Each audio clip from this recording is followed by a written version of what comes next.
Shalom, perkenalkan nama saya Italia Rambutamar dengan NIM 16202506.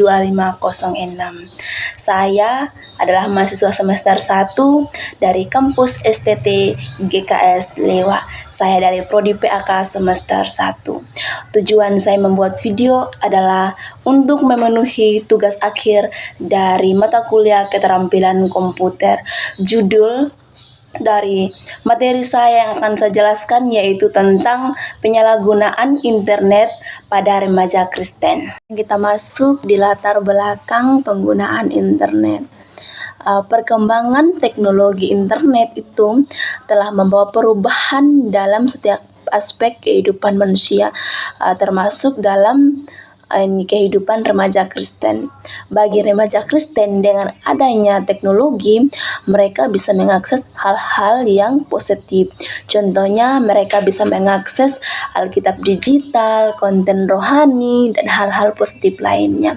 Tetapi, internet juga membuka celah lebar bagi remaja Kristen untuk mengakses hal-hal yang negatif. Contohnya, mereka bisa mengakses konten pornografi, kekerasan seksual, dan bullying.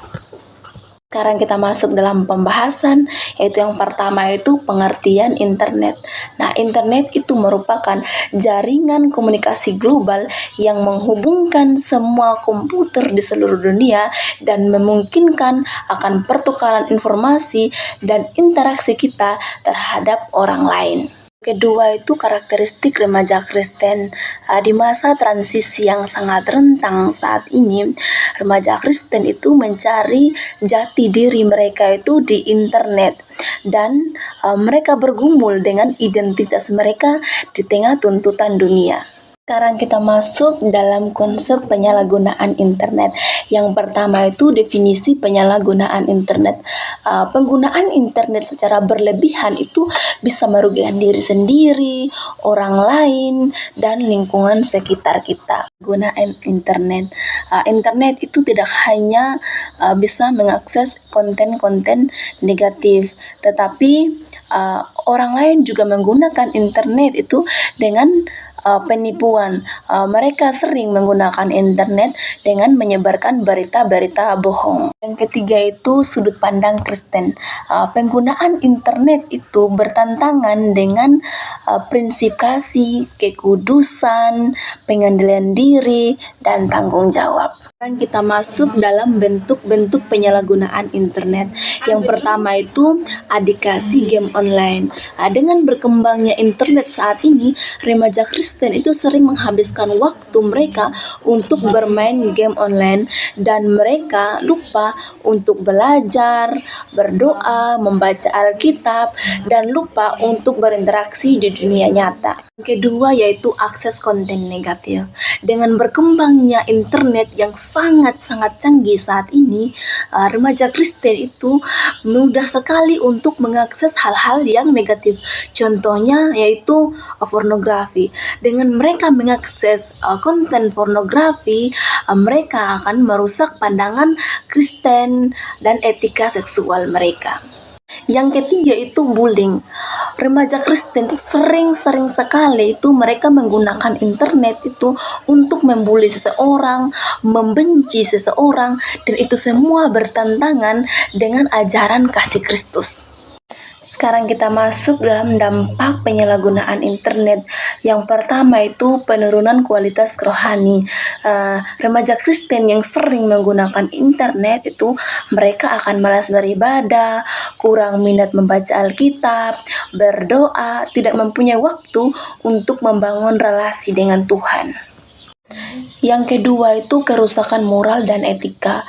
Dengan berkembangnya internet saat ini akan terpampar semua konten-konten negatif dan remaja Kristen akan mengikuti hal-hal yang negatif di internet. Contohnya pergaulan bebas, dan itu semua akan menggeser kekudusan kerohanian mereka. Yang ketiga itu gangguan psikologi dan sosial.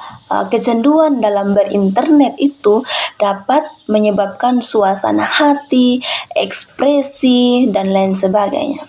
Sekarang kita masuk dalam faktor penyalahgunaan internet, yaitu faktor internal. Yang pertama itu krisis identitas.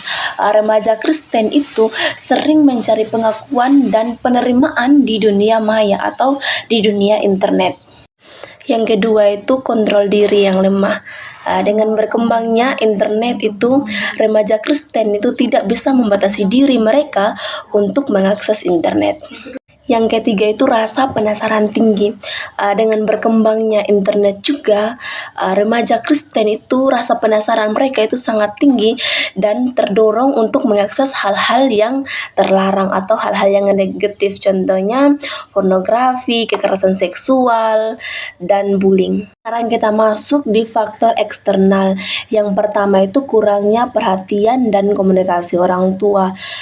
Karena orang tua itu kurang memperhatikan kepada anak-anak mereka, maka remaja Kristen itu mencari perhatian mereka itu di dunia maya atau di sosial media. Yang kedua itu lingkungan pergaulan. Remaja Kristen itu akan mudah terpengaruh dengan orang-orang sekitar mereka, yaitu dengan mereka mengikuti hal-hal pergaulan bebas di internet. Yang ketiga itu ketersediaan konten negatif. Karena di internet itu sudah sedia tentang konten negatif, maka sangatlah mudah bagi remaja Kristen untuk mengakses konten-konten negatif tersebut. Sekarang kita masuk di peran antisipasi orang tua dan gereja. Yang pertama itu edukasi dan keterbukaan. Orang tua itu harus membangun komunikasi terbuka kepada anak-anaknya dan menceritakan tentang bahayanya penggunaan internet yang berlebihan. Yang kedua itu pendamping dan pengaturan. Di dalam rumah itu orang tua harus menetapkan aturan agar anak mereka itu tidak hanya sepanjang hari itu mereka hanya menggunakan internet, tetapi dengan adanya aturan mereka akan mengikuti kegiatan-kegiatan hal lainnya untuk pertumbuhan iman mereka. Yang ketiga itu teladan iman. Orang tua itu harus memberikan teladan yang baik untuk anak mereka. Contohnya mengikuti hal-hal rohani agar anak mereka juga bisa mengikuti, tidak hanya menggunakan internet sepanjang hari. Sekarang kita masuk di peran gereja. Yang pertama itu pembekalan iman. Gereja harus menekankan ajaran tentang kekudusan, etika, dan pengendalian diri yang relevan dengan dunia digital pada remaja Kristen. Yang kedua itu pelayanan konseling. Gereja itu harus menyiapkan ruangan konseling agar remaja-remaja yang sudah kecanduan berinternet, mereka dapat menyampaikan pergumulan mereka di dalam ruangan konseling tersebut. Yang terakhir itu solusi praktis bagi remaja yang sangat cenderung berinternet. Yang pertama itu disiplin diri. Remaja yang cenderung berinternet itu mereka harus membuat jadwal penggunaan internet.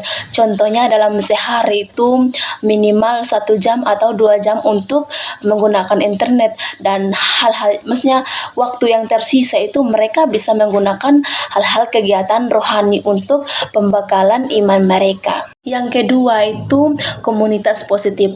Remaja Kristen itu harus mencari dan bergabung dengan komunitas rohani secara offline maupun online. Yang ketiga itu berdoa.